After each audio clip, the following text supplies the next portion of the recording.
F'dawn il-jiem il-Belt Sikta tal-Imdina kif ukoll il-Kapitali Valletta laqgħu il-finali tal-Malta International Music Competition. Din i-kompetizzjoni li fiha pparteċipaw mużiċisti minn madwar id-dinja b'talenti fi strumenti differenti wara li kienu magħżula fi proċess kompetittiv li sar fi frar li għadda. Il-kompetituri varjaw kemm fl-età u anke fl-istrumenti li jdoqqu, xi ħaġa li spjegat Josiane Lambert, parti mill-ġurija internazzjonali. There are different kinds because here you see there are violins and they are pianists.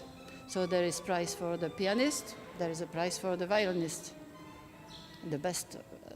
The age, there are different categories, the young and a bit elder. Din it-tip ta' kompetizzjoni hija importanti għaliex tgħin lil dawn il-mużiċisti jitgħallmu aħjar x'għandhom jagħmlu meta jiġu biex jipparteċipaw għal kunċerti kbar. Carolina Satt, violinista li ġiet biex iddoq f'din il-kompetizzjoni mill-Polonja, qalet hekk.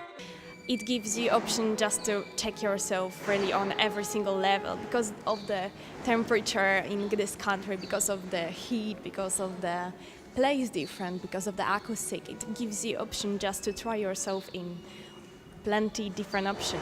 Fi kliem dawk li ħadu sem, Malta tipprovdi il-post adattat għal din it-tip ta' kompetizzjoni.